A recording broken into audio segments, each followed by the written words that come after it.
There you go. Very good. Very good. We are live. Good morning, everyone. Good morning. Welcome.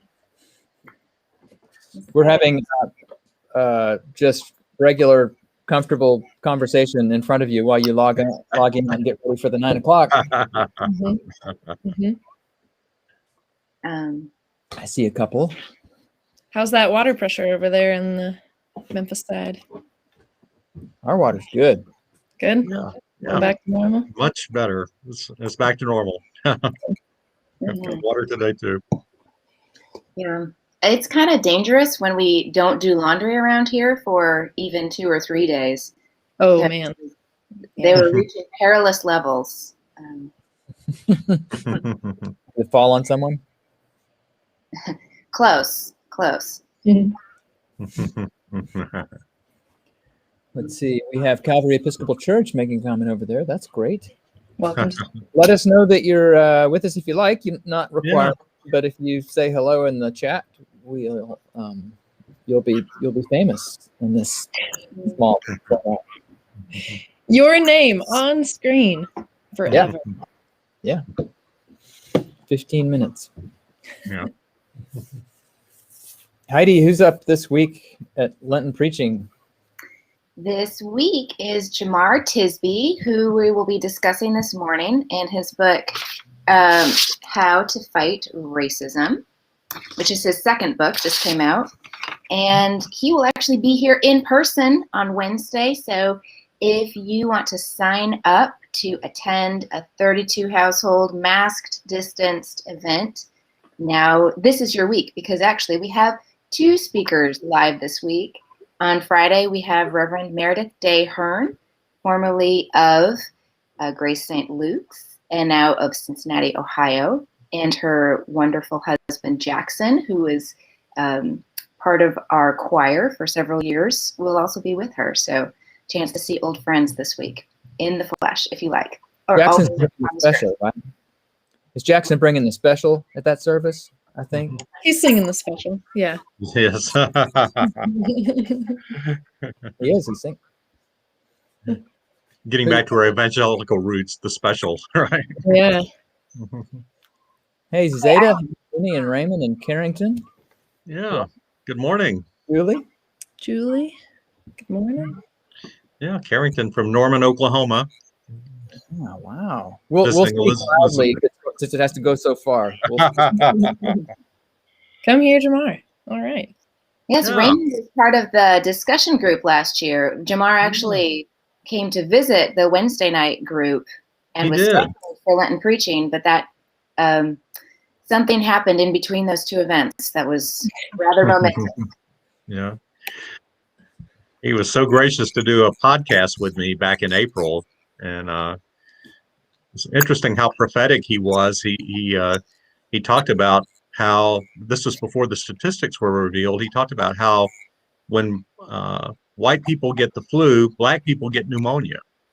And it was interesting how shortly after we had the podcast, some of the statistics came out about how the pandemic affected communities of color. Mm-hmm. Yeah. Out of proportion to the population.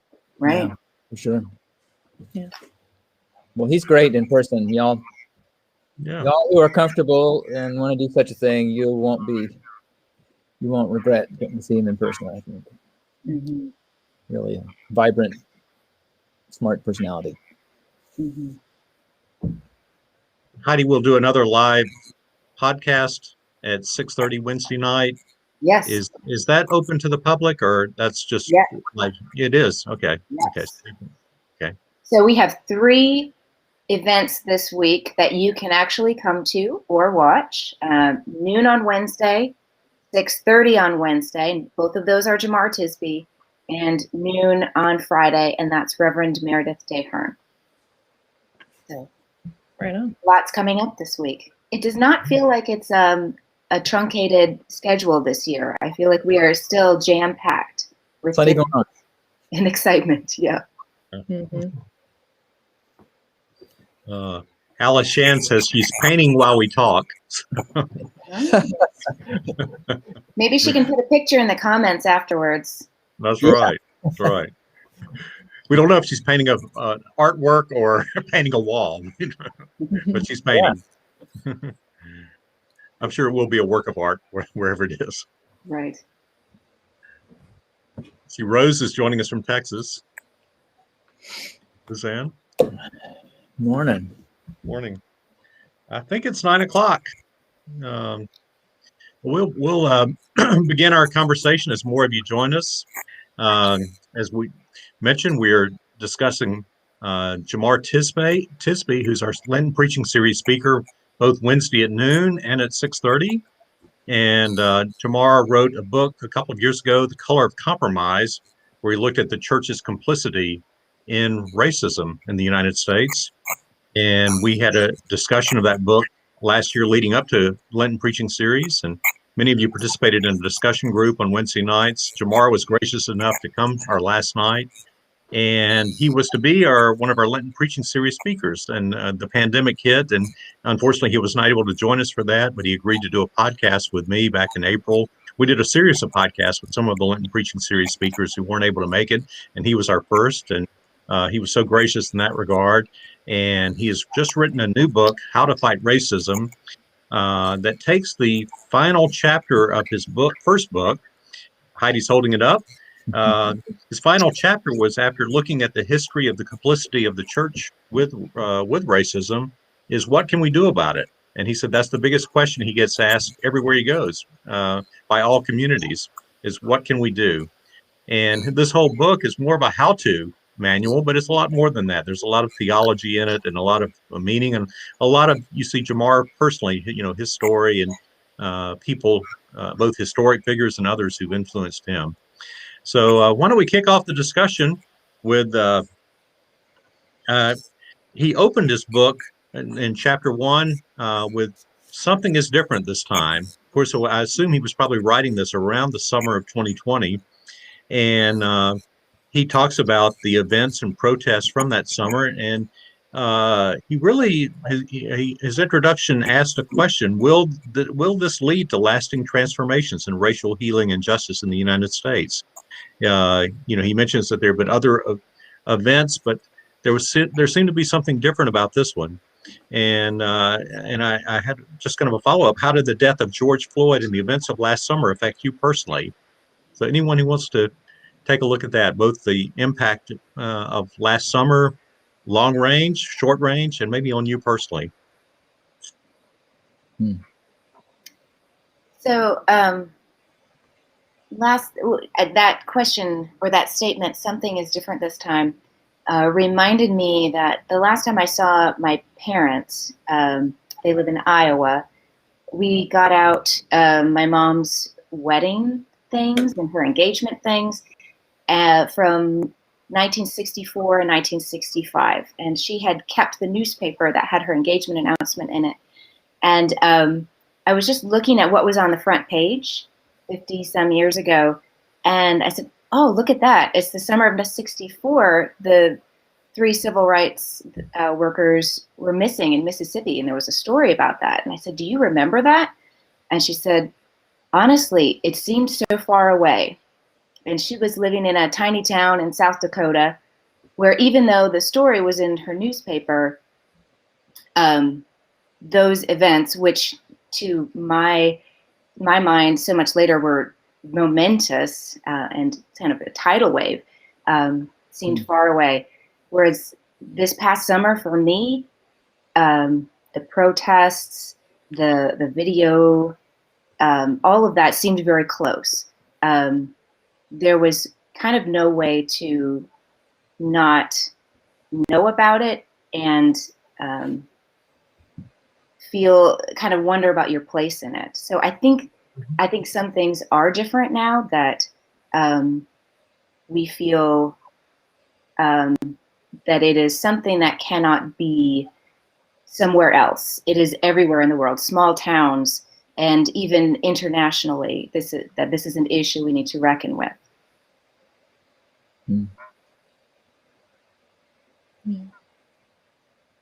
there's a difficult irony as you describe this. I mean, one of the differences is in the media through which you received this information versus the newspaper through which your mother did,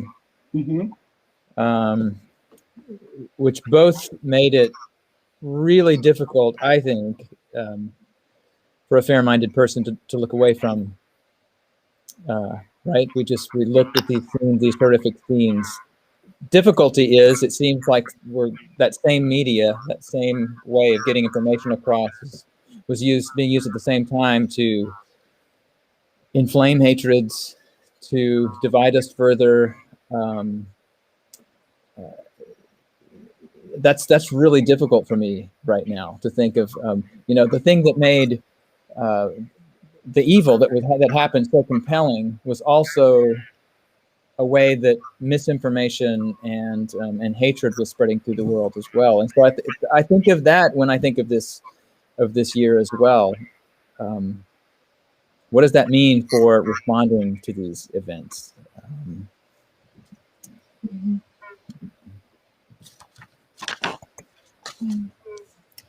I think, I guess,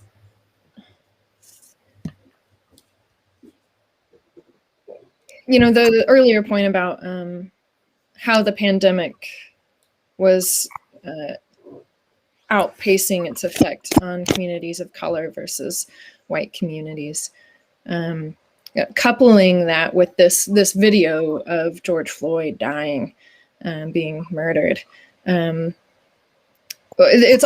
was this sort of tinderbox ready to explode, I think, just in the whole United, it wasn't simply a commentary on, on a sort of theoretical idea of racial justice, but we were actually seeing these things play out before us in ways that were, inescapable. Through the media, through our understanding, like if you cared at all about what was happening with the pandemic, then you started to see how these things were playing out. So I think in more, I don't know. I mean, there's the violence of the act, the horror of the act is something that I had never. I don't know. I think we will all be forever haunted by. I don't think it's just my sensitivity to violence that makes me say this, but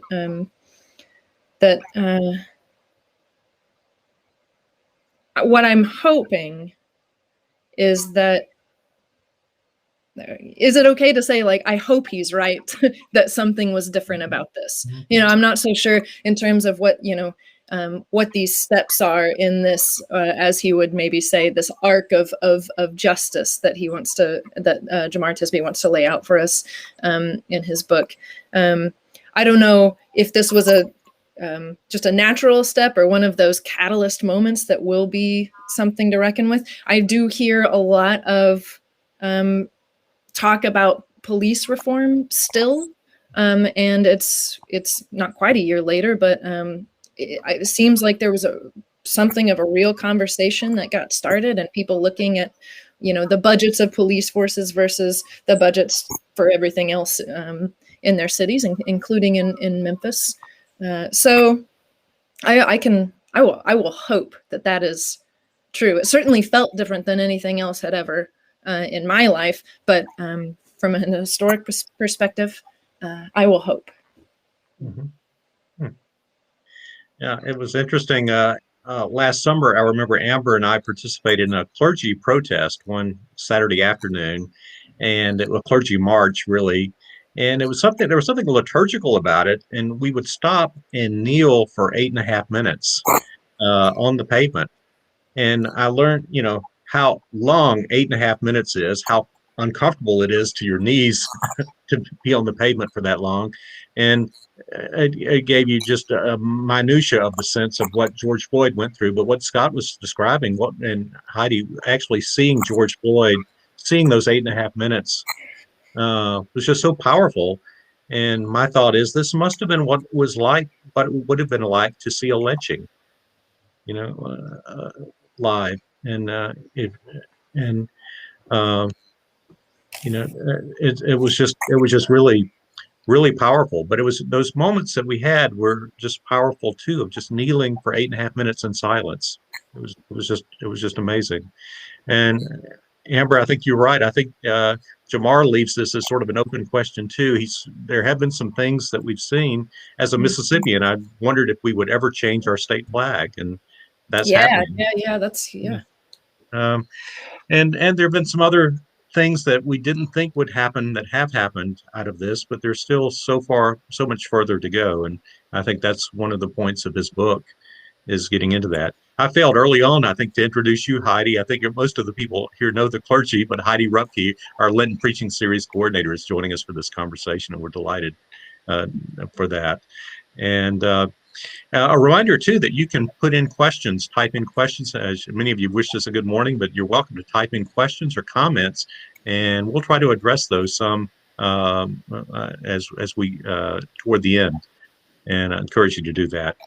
Well, I wanted to ask you too. Jamar sets up this book by starting out with a model that he's called the Arc of Racial Justice, and ARC, which stands for Awareness, Relationships, and Commitment.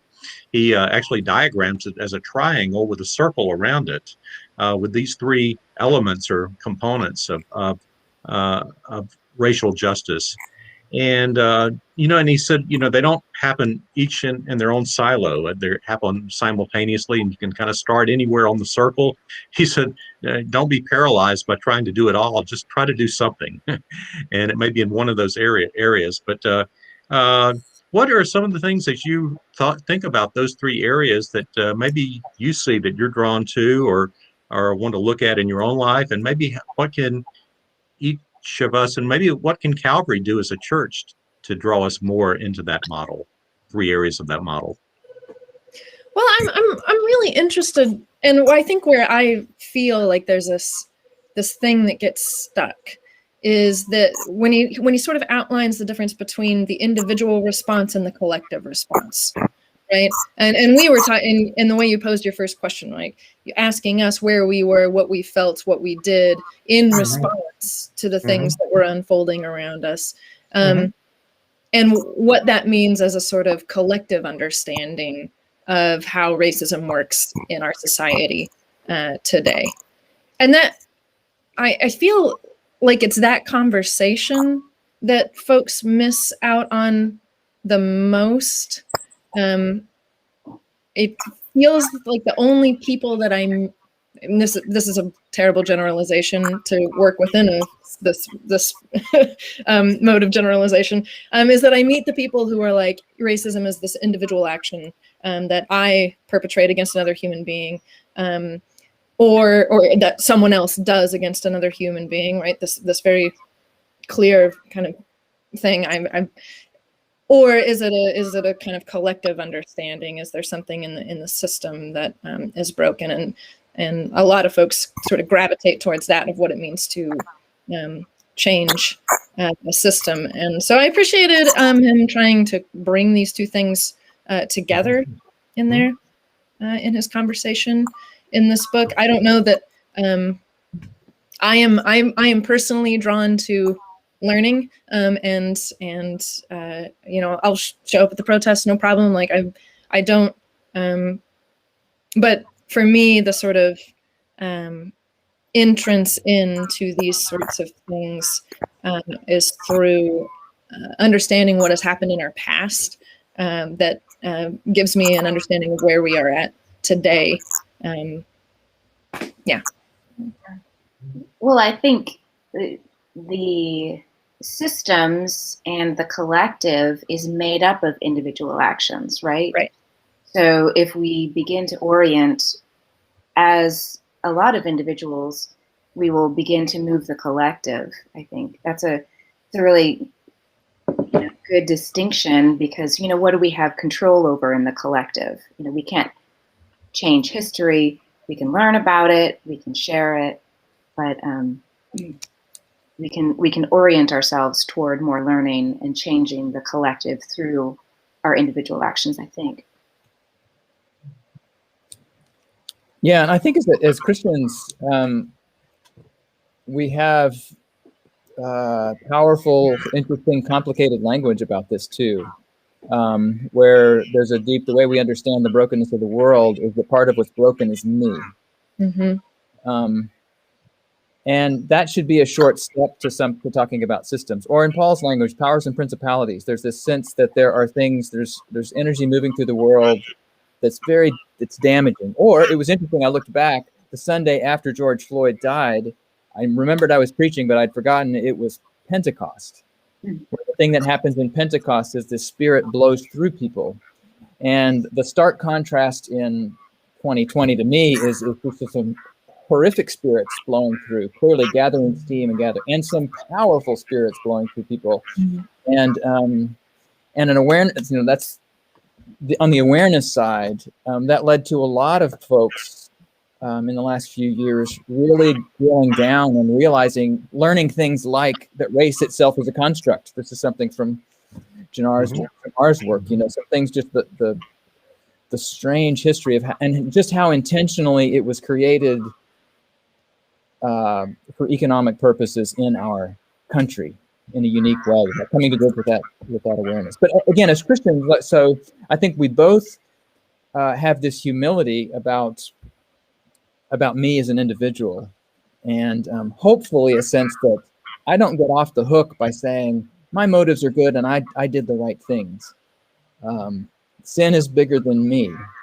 And so hopefully we use that in a way that frames our responses that do take in both the individual complicity and the larger systemic question. That frankly, I need to have a system. This is a random thing. Ardell and I were talking about our privileged life during COVID. It made a huge difference to us that we live close to Overton Park. Because I can step out my door and it's a safe sidewalk and I run and I jog. My whole mental health, had I stepped out my door and didn't have access to these things, I would not be as healthy today. That's a structural reality that actually helps form me. So thinking in terms of how do we create cities, spaces, communities, schools, churches, groups that actually do their work on the wills and responses of people like me. And we would say shape us into the image of Christ would be our Christian language for it. But there's a lot of wisdom in the secular world that's not counter to that. Yeah, and I wonder if some of the fear, right, talking about how this is working on us, and yet that what you said earlier, Scott, about the divide from the media being something that has increased the separation in our ability to talk about this in any sort of agreements or cohesiveness. The Southern Baptist seminaries in December, I think they affirmed the Baptist statement of faith, and in their affirmation of this said, and any discussion of critical race theory in our seminaries is an antithesis to the gospel. That what we can't talk about is this collective understanding of what we are doing and how that might be playing out around us, right? Like Oscar Romero said that if I give bread to the poor, I'm called a saint. But if I ask why the poor have no bread, I'm called a communist, right? And that sort of conversation still seems to be weirdly like very McCarthy era kind of discussion that's still playing out. Like it's not me, it's this other thing, and to look at this other thing as the structure becomes a sort of communistic argument rather than one of what we're called to do as Christians in shaping the world around us. Yeah. And I think that cuts both ways too, that if we take up the public conversation in a way that tends toward jargon, I become a better person by using words like systemic racism and a member of a club,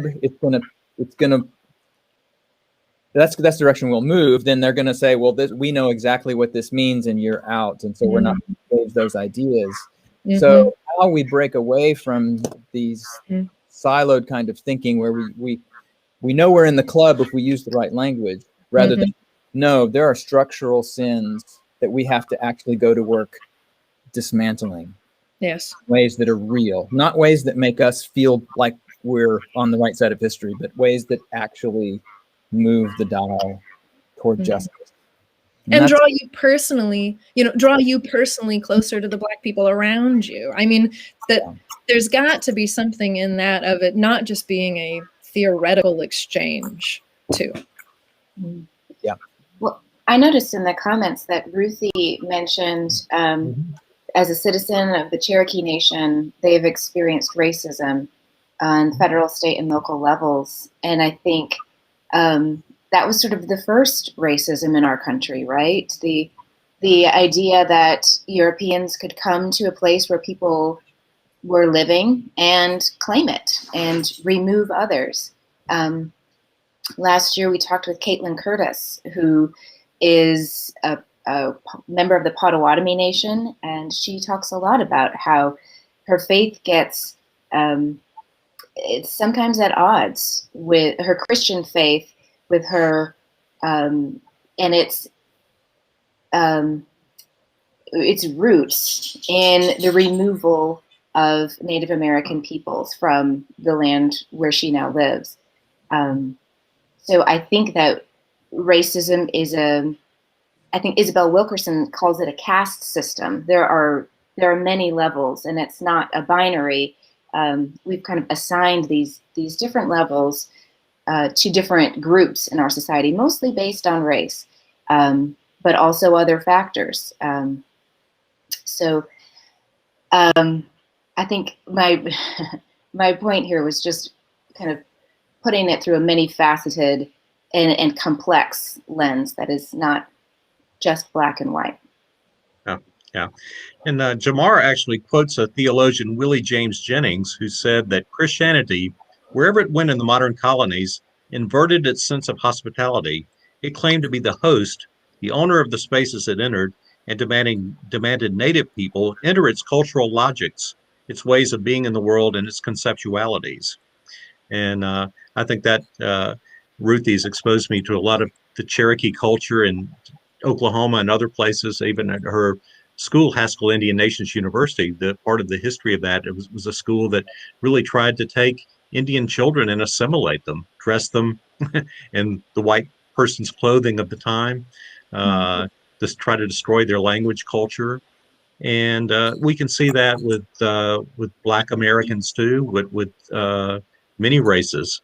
But we're a particular church that really prides itself on hospitality. I guess my question I had was, how do we turn the tables on this inverted sense of hospitality? Well, hospitality is a complicated term in the South for sure, because there's a version of hospitality that is embedded with all kinds of cultural assumptions and caste systems. And so I think we need to be probably honest about what we learned about good manners and hospitality, because that's where a lot of the structures of a caste system get embedded. Some of them are overtly in law, but Isabel Wilkerson's book that you referenced is astonishing in that she found herself when she was in India that she began to actually acquire. She knew what caste the person she was talking to belonged to, because it had been so embedded. She didn't even know how she knew all the time, but the way they held themselves, the way they spoke as an outsider. So these things get embedded in our definitions, even of hospitality. So I think our history is a real cautionary tale, because hospitality from the Judeo-Christian tradition just opened the book and dropped your finger down. New Testament Hebrew scriptures, and there's something about hospitality to the stranger. The Hebrew people start with, remember that you were slaves in Egypt and you were delivered. You weren't conquerors. You were people. So the lesson goes deep, but when we look back at this, we realize even that scripturally seems so clear and so pervasive, we can invert it, show up, impose that on a culture, and the carnage that resulted is horrific. So we have resources, but yeah, well, anyway, it's interesting. Yeah. And it's interesting that it's hospitality, that he says not charity, right? That hospitality actually has a very different ethos to it than the sorts of things that we often imagine as well-to-do white folks that comes from a sense of charity and not from a sense of hospitality, whatever that means. I think true hospitality is rooted in listening and learning from your guest, rather than. Can I tell you, Emily Post said that she wrote the massive book on manners, and that she said really good manners is just being sensitive to the feelings of others and responding accordingly. Like that was how she condensed all of her work. That's wonderful, because all of her work can be flipped 180 degrees and be good manners are how you tell whether our kind of person is at the table. Yeah, exactly. Let me tell you. Yeah. These practices. And I think that's exactly what we're talking. I think that's exactly what Willie Jenkins is talking about is you can know this about yourself, Christians. We can invert it and realize this is a way for us to insert our values rather than this core teaching that we're to open ourselves to the experiences of people who are not like us and give them power. Be changed by these people. Yeah. I think maybe to go through life seeing ourselves more as guests than host a lot of the time. Host, although it sounds great to be a host, it also implies that you have control and power over the agenda, the meeting place, how things are set. But when you go as a guest, you're not in control, and you kind of have to go with the flow, and you have to, and you give someone else the honor of being the host for you, and the honor of them showing off their traditions, teaching you, listening to them as your host, them framing the evening or framing whatever the event is. And that's humbling, and sometimes it's hard for us to give up control. Yeah, and it's interesting. Go ahead. I was just saying, it's interesting as you say that, Paul, that the way Jesus did this, when he was host, he consciously he violated conventions. So he was the host who used the power that he had to pull this person in who would have violated the caste system, brought up all of those things. I think this is where Dr. King, part of where he got his direct action, rather than just teaching people ideas, he's like, I'm going to use my power to bring this person in, disrupt the norm, and cause the system, the table, to respond to this other person who has not had power previously. Exactly. I think that word guest that you used, Paul, is very helpful to me. I just had a thought, thinking back to Margaret Rankel's visit last week. If we thought of ourselves as guests on the planet, how would we behave rather than masters? Maybe we would behave more gently.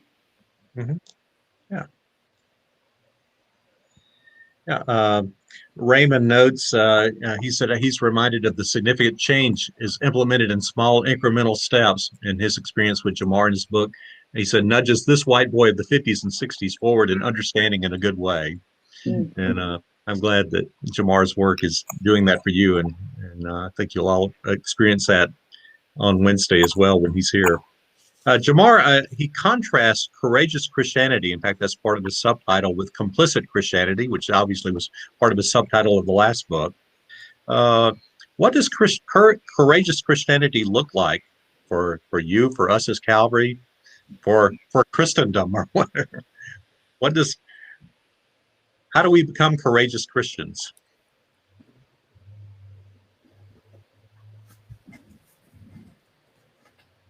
Well, one thing I think requires some courage that goes deep into a lot of things the church is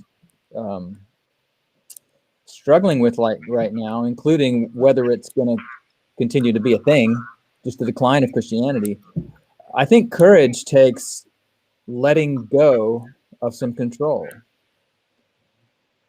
The more I have conversations about hand-wringing about what how the church will be saved, the more I'm convinced we're not going to save the church by trying to save the church. In the same way, I feel like it's going to take some courage to let go of some control, to invite some people into the conversation that actually will change the conversation, that the bigger system, the church, the congregation, what we do that will change because of the presence of that person and their ideas and perspectives. That's what the body of Christ is supposed to be. But that's one thing that it brings up. That's hard to do. Yeah. Take some courage to let go of control. Yeah. I think emulating the humility of Jesus, what is it in Philippians? He became obedient even unto death. And I think obedience and giving up power and humility is hard. But I think to be courageous, we need to do the hard things.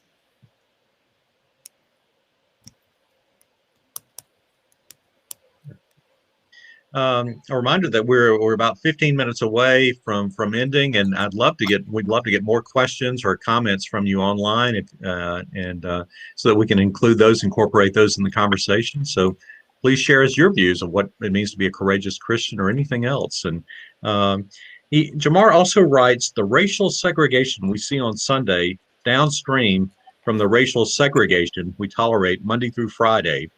And at our book discussion last year, it was interesting. We had 30 people in the room. Only one was Black, and that was Jamar.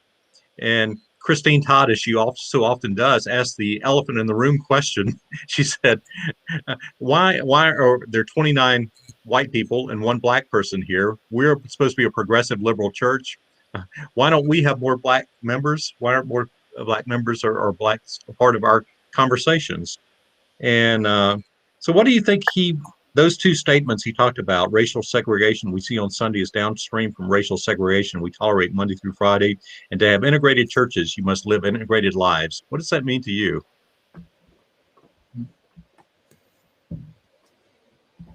Well, I mean, of course, a part of this is the reason that churches aren't integrated is because we segregated them, right? Like, I mean, this is... a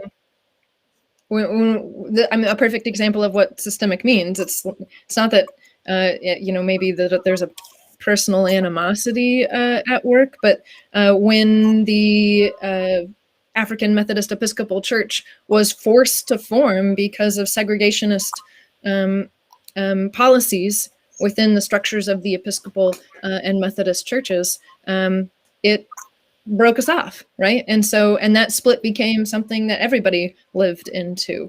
And so you get these traditions, which if you were to go as a good Episcopalian to an AME church, you would hear these, it is a different experience, but it is still, you hear the strands of our liturgy coming through in the service, right? Like we are not too far from one another in that sense.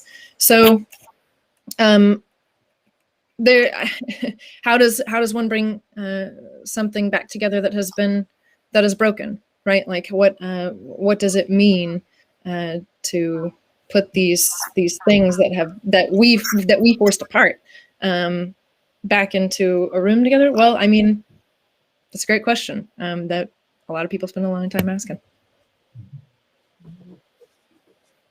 Yeah, and well, moving back into the week as well. I mean, I think what he's acknowledging is farmers markets aren't that integrated.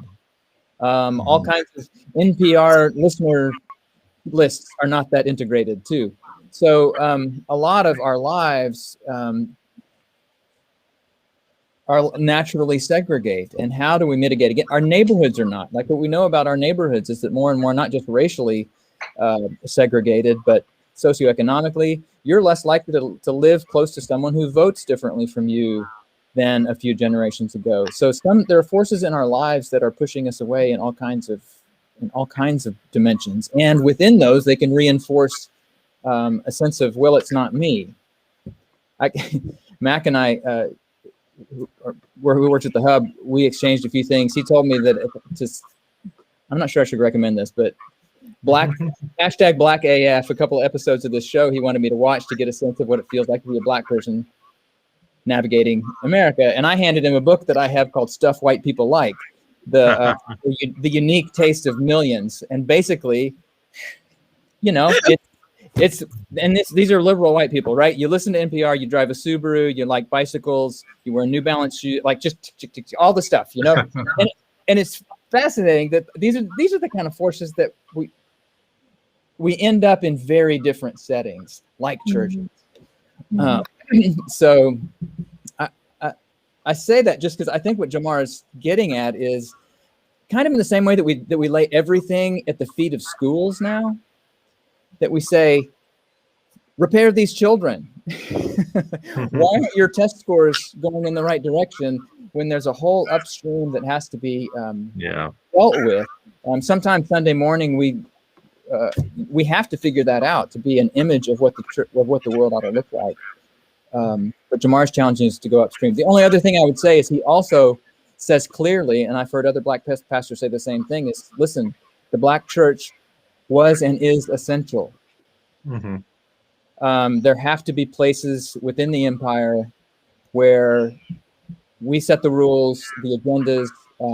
I've had Black pastors say a multicultural church can often end up taking on the values of the majority. And adding a multicultural flavor. So it's such a difficult question, but so important. I think he's right that we have to figure out how to deeply integrate the whole of our lives in meaningful ways. It's interesting that I think the fabric of the Monday through Friday lives is just so important. And you know, when you talk to people who are Calvary members, if many of them say someone invited me to Waffle Shop 20 years ago, and it just took, so, you know, or we developed a strong enough friendship that he or she felt comfortable enough inviting me to church or inviting me to a Wednesday night meal or something like that. And you know, he has a whole chapter on just how to make friends, and it really is, what's interesting about the chapter is really could apply to how to make a white friend for a white person. And he said, you know, your first conversation may not need to be about race. It may need to be just about your families, you know, what you would do with anyone else you were making friends with, talking about their interest, your interest.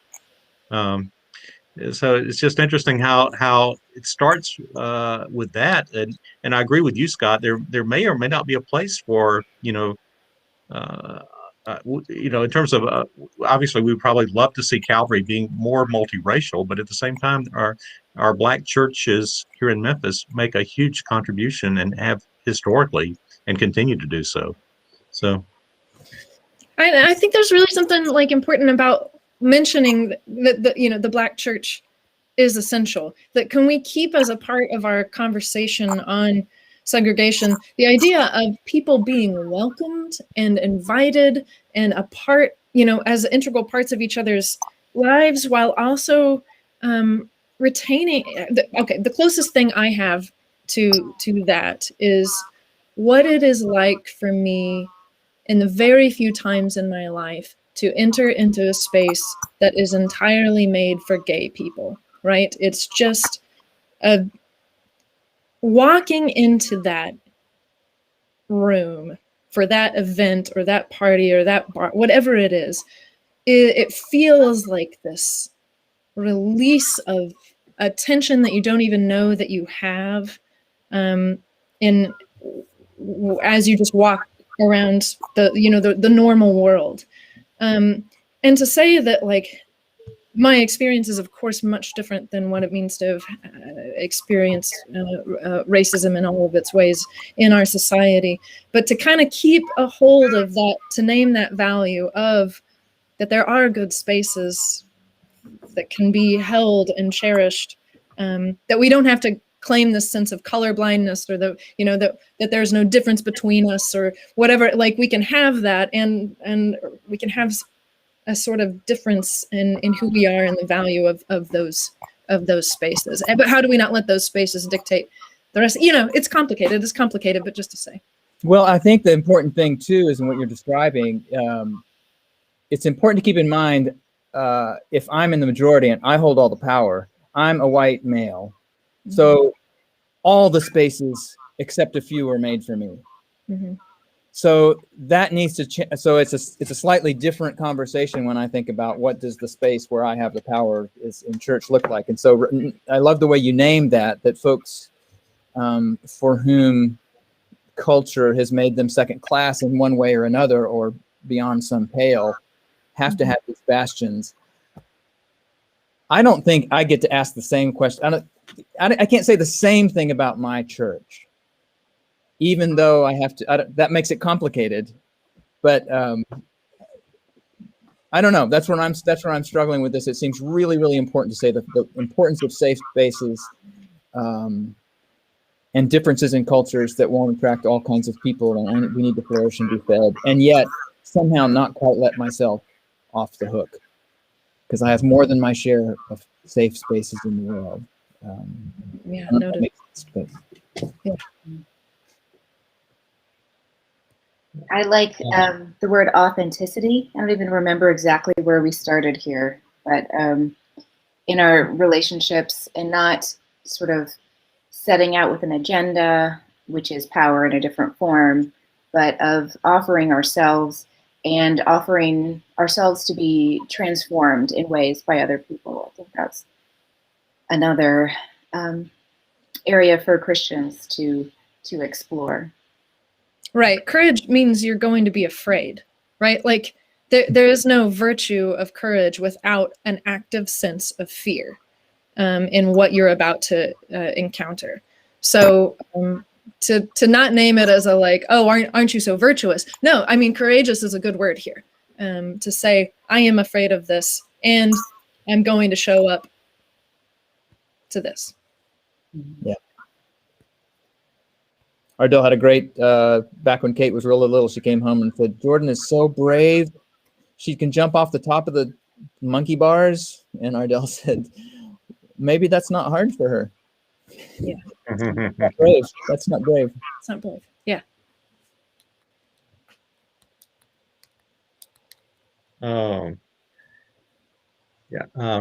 Ruthie mentioned another person in our life, Mama Christine Johnson, who I've talked about before, who's a really a great friend and a powerful figure in my life, and who marched with Dr. King in the civil rights movement, has become a friend to us, and who lives in Santa Fe, New Mexico. And Jamar closes the chapter looking at those who've gone before, and particularly Fannie Lou Hamer and her story for voting rights in the Mississippi Delta.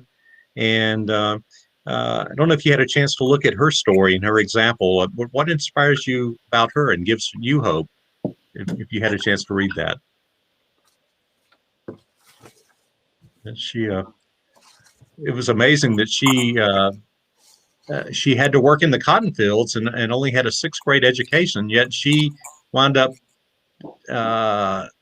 radically changing the whole Mississippi Democratic Party, and her efforts for voting rights were just phenomenal. After she heard, I think, someone talk at her church, she got inspired to do something. I liked her quote where she said, if I fall, I'm going to fall 5 feet and 4 inches closer to freedom. And so it's like, we're not responsible for the whole thing. We're responsible for 5 feet and 5 inches, or however tall we are, just to live that with all we've got. Yeah, it had to be terrifying. I back in Little Rock, we had pictures of the Little Rock Nine, and I'm thinking of people that have been in such powerless positions who have somehow found the resources to march in where they have been told they don't belong. I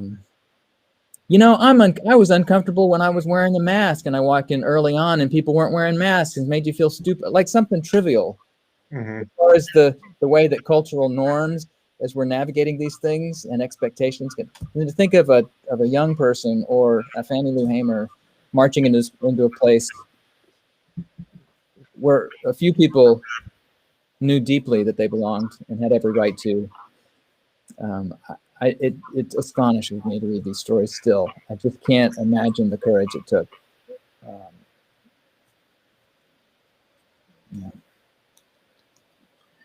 I think it's 9:45, folks. Thanks to each of you for this great conversation. Thanks to you all online for your comments and your contributions to this and for participating today. Heidi, can you tell us who's up next Sunday? Yes, next Sunday we are going to be talking about Padraig Ó Tuama, who is an Northern Irish poet, and he'll be chatting with Scott via the Wonders of Technology. But we get to discuss, well, I haven't read the article yet, but what's the article, Scott? Don't mean to put you on the spot. It's about, it starts with being with borders and in between places, but also goes into kind of Celtic spirituality. It's in a book of, it sounds too heady to talk. It's in a book about liminality, which just means or essays about boundaries. Places. You know, boundaries are important in Northern Ireland and charged. If you need an easy entry to Padraig Ó Tuama's work, I highly recommend Poetry Unbound. His podcast takes about 15 minutes to unpack a few words in just some really powerful, funny, and incisive ways. So looking forward to that coming up next week. And reminder, Wednesday, Jamar Tisby, who we've been discussing this last hour, will be with us in person for our noon Lenten Preaching Series speaker. You can go in person or online. And at 6:30 that night, we'll have a live podcast conversation in the church, also in person or online. So make a point of putting those two events on your calendar. Thank you all. Thank you. Peace.